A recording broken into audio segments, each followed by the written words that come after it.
So మన మిరప పంటలో లాస్ట్ స్ప్రేగా ట్రాజెంట్ అయితే వాడాము.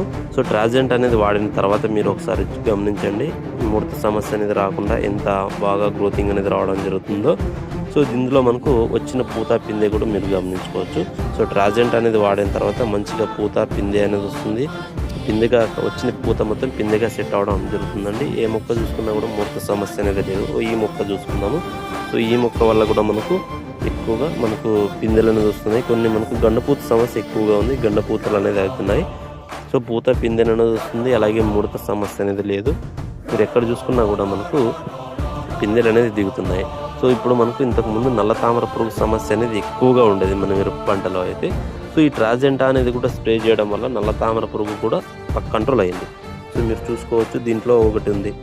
సో దీంట్లో ఇంతకుముందు మనకు ఒక 8 నుంచి 10 దాకా నల్ల తామర పురుగులు అయితే ఉండేవి ఒక్క పువ్వులోనే. ఇప్పుడు చూసుకున్నట్లయితే ఒకటి మాత్రమే కనిపిస్తుంది.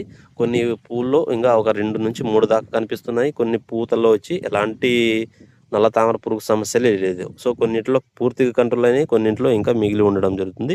సో ఈ ట్రాజెంటా వల్ల మనకు నల్ల తామర పురుగు దాదాపుగా 80 నుంచి 80% కంట్రోల్ అయ్యే విధంగా అయితే ఇది పనిచేయడం జరుగుతుందండి. సో వచ్చిన చిగురులు అనేది కూడా ముడత సమస్య రాకుండా మంచిగా గ్రోతింగ్ అనేది రావడం జరుగుతుంది. ఏ మొక్క చూసుకున్నా కూడా. సో ఎక్సలెంట్ రిజల్ట్ అయితే ఉంది ట్రాజెంటా వల్ల. మంచిగా పూత కాత స్టేజ్లో వాడుకోండి. నల్ల తామర, ఎర్రనల్లి పూర్తిగా కంట్రోల్ అవడం జరుగుతుంది. దీన్ని వచ్చి ఒక ఎకరానికి 240 ml వాడుకోండి.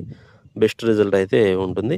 వీడియోని చూస్తున్న వాళ్ళు లైక్ చేయండి, సబ్స్క్రైబ్ చేసుకోండి, తోటి రైతులకైతే షేర్ చేయండి. Thank you for watching.